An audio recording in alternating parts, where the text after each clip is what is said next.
Hey everyone, Draco Magnius here for the final, possibly final I should say, entry of the .5 episodes of The Wolf Among Us, the Book of Fables.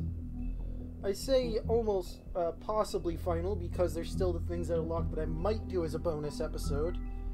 But for now we're closing everything up with the episode 5 entries, starting with Vivian's story, The Girl with the Ribbon. Oh, damn it. I was looking at them earlier, I guess I have to reset them. Well, that ruins it, but let's move on. Vivian was the very first to bear the curse of the purple ribbon. Removing the ribbon would result in death, and any attempt to talk about it was thwarted by the spell upon it. As time went on, she tried to live a normal life. Eventually, she married a nice man, but he was constantly wondering about the ribbon around her neck. Despite her pleas for him to leave it alone, one night while she was sleeping, he attempted to remove it. As he pulled on the edge of the string, Vivian woke up and saw that what her husband was doing. In a panic, she pulled away, preventing the ribbon's knot from being undone. Furious, she tried to express the severity of his actions, but her husband was unable to understand. She realized then that she couldn't trust him and decided to leave. She lived alone for the rest of her days in the homelands, preferring the safety of isolation to the risk of another betrayal.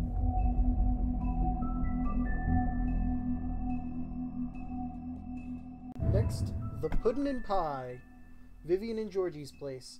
Vivian and Georgie met during the exodus from the homelands, and they helped each other survive the long journey to the mundane world. Upon their arrival, however, they found it hard to make a decent living. With what little money they had, they opened the Puddin' and Pie.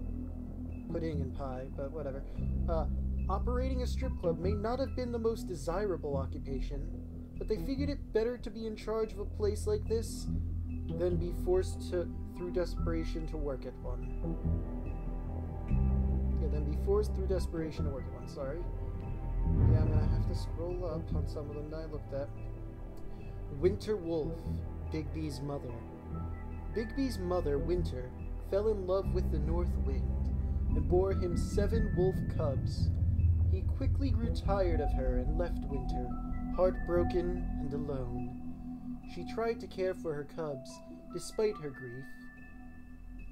She was especially fond of Bigby, but as the runt of the litter, he was often teased by his older brothers.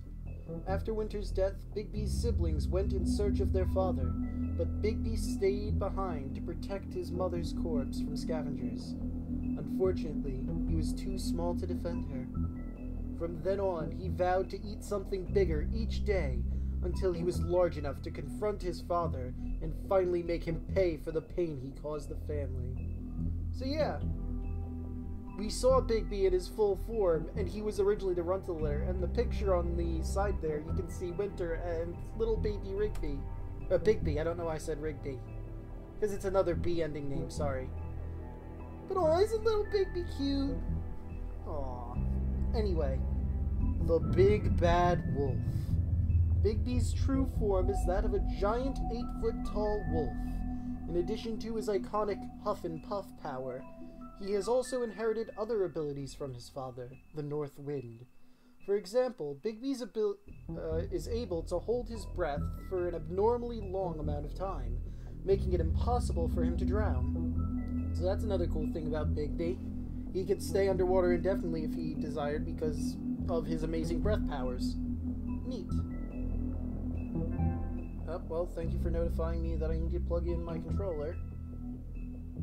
Mary's loyalty, part of the job. Bloody Mary began working for the Crooked Man many centuries ago.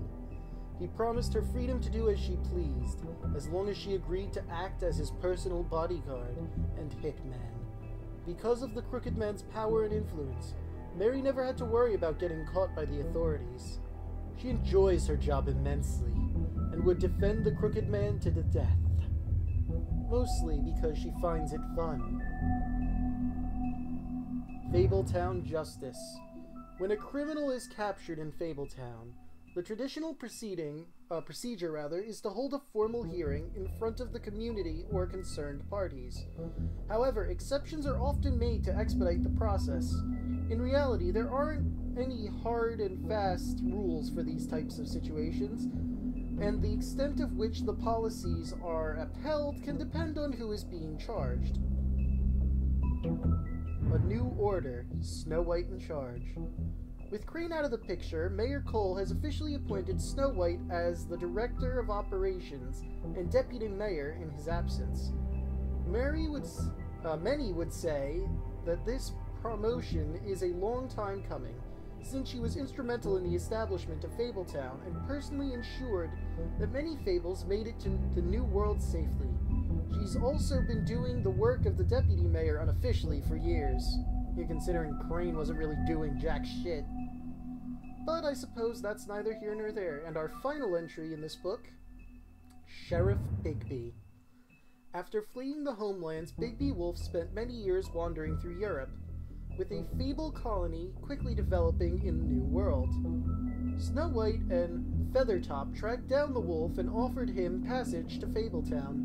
He agreed, and Snow cut him with a lycanthropy-stained knife to give him the power to change into a human form at will. Bigby became Sheriff of Fabletown under King Cole's administration, but because of his violent past, many fables didn't trust him, and he was banned from ever setting foot on the farm. To this day, he struggles to redeem himself in the eyes of the community.